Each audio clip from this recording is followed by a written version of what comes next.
السلام عليكم ورحمة الله وبركاته. النهاردة هنقدم مع بعض وصفة الفول المدمس البيتي، أحلى وأنضف وأطعم من فول المحلات. أنا جبت الفول طبعا غسلته ونقعته حوالي 8 ساعات.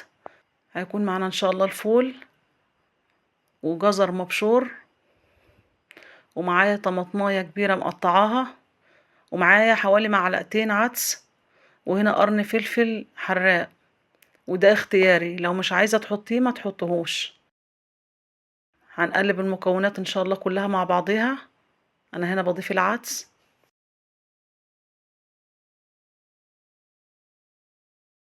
وهنا الطماطم والجزر. الحاجات دي يا جماعة بتديله طعم جميل جدا، وهنا قرن الفلفل. وهنقلب المكونات كلها كويس مع بعض. صدقوني يعني جربوه بالطريقة اللي انا بعملها دي، ان شاء الله والله ما هتعملوا غيرها بعد كده. مش هتجيبوا فول من بره تاني.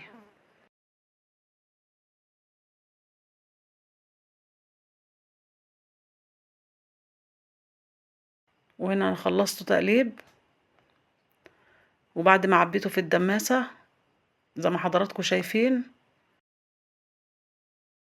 انا كنت طبعا مجهزة الكاتل غالية المية، فبحط عليه المية سخنة عشان ايه ما يغيبش كتير على النار على ما يغلي، فعشان يعني يبدأ يغلي على طول.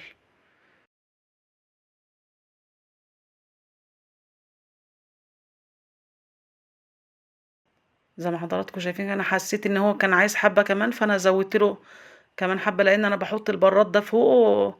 لا، كل ما بعوز ازود بزود منه. وهنا بكتمه كويس بورقة فويل. طبعا الورقة دي يعني الطريقة دي مهمة جدا. انا هنا بكتم كل البخار اللي بيطلع منه ما بيطلعش منه خالص، وبيحتفظ بالبخار بتاعه فبيطيب على طول، ما بياخدش وقت كبير. وزي ما حضراتكم شايفين انا خليت النار اشارة. زي ما حضراتكم شايفين انا بوريكم كل الخطوات اللي انا عملتها. والمية دي انا بملى البراد كده زي ما انتم شايفين، وبسيبه عليه على حد كل ما بعوز ازوده منه بزوده.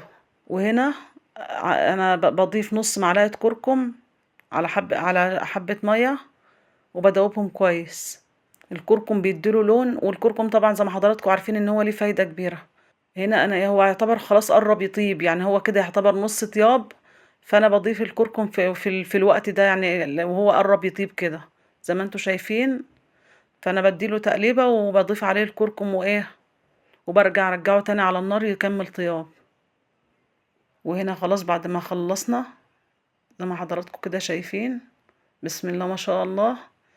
بسم الله ما شاء الله. ولا فول محلات ولا اي فول من بره مش مضمون، والطعم والريحة تحفة. زي ما حضراتكم شايفين بسم الله ما شاء الله. بسم الله ما شاء الله. زبدة، والله زبدة جميل جدا. زي ما انتوا حضراتكم شايفين كده بسم الله ما شاء الله عليه وعلى جماله. بصوا، بصوا الجمال وبصوا اللون. يعني ان شاء الله بإذن الله والله جربوه مش هتندموا. وهنضيف عليه طحينة زي ما حضراتكم شايفين كده، وان شاء الله جربوه ومش هتندموا. ولو الفيديو عجبكم ان شاء الله ما تنسوش الاشتراك في القناة، وما تنسوش اللايك. وبإذن الله هنعمل مع بعض فيديوهات كتير جاية ان شاء الله. السلام عليكم ورحمة الله وبركاته.